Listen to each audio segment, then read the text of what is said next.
The Three Laughing Men on the Other Side of Tiger Brook, a Chinese proverb from the 4th century CE, retold by me. Long ago in the land of China, sometime in the 4th century CE, so some 900 to 1,000 years after the days of Lao Tzu, Confucius, and the Buddha, there lived three eccentric old men near China's Mount Lu, near a stream called Tiger Brook, so named because hungry tigers lived on its other side. The first of these men was a Buddhist monk named Lushan Huiyuan. Even though Buddhism started in India, it died out there early on. Buddhism would find more success on the other side of the Himalayas in the rest of Asia, and Huiyuan was an important part of that, for he started a monastery on the mountain near Tiger Brook. Huiyuan even wrote a letter to the emperor, who was a Confucian, reassuring him that even though Buddhism did not come from China originally, Buddhist people were good Chinese subjects because they believed in the importance of doing good deeds. Huiyuan spent all his time at or near his monastery, first to stay away from the rest of the world and all its distractions, and also because on the other side of Tiger Brook lived, again, actual tigers. For this reason, he never went further than the brook. And so anyone who wanted to see Huiyuan, his friends, or anyone in need of his advice, had to come to see him.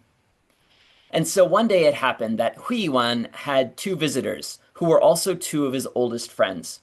One was called Tao Yuanming, a poet, retired civil servant, and a Confucian like the emperor.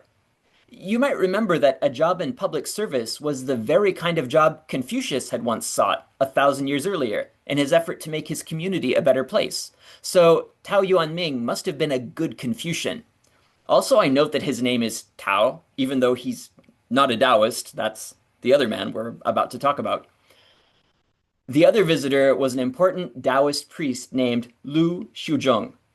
The three men, Huiyuan, Tao Yuanming, and Lu Shuzhong, all had known each other for a long time, and they liked to talk. Even though all three belonged to different religions, they always had a lot to talk about and engage in friendly debates about which religion was best.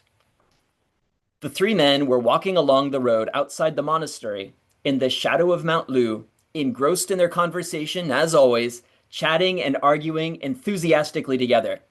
But the conversation was suddenly and unexpectedly interrupted by the loud roar of a tiger.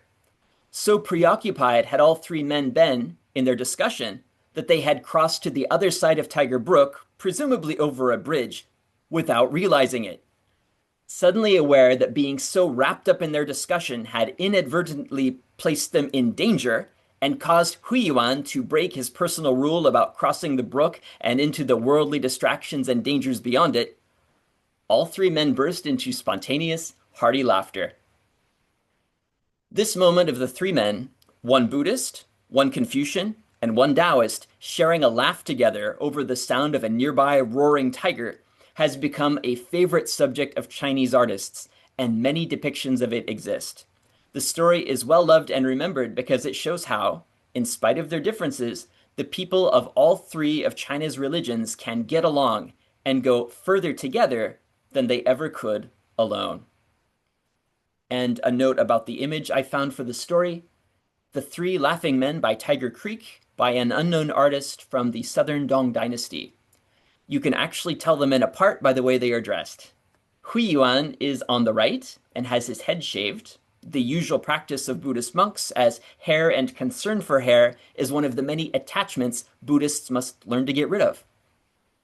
Tao Yuanming is in the center, recognizable by his fujin, a kind of hat worn by students of Confucianism in both China and Korea. That leaves Lu Shuzhong, our Taoist priest, laughing with his friends on the left side of the painting.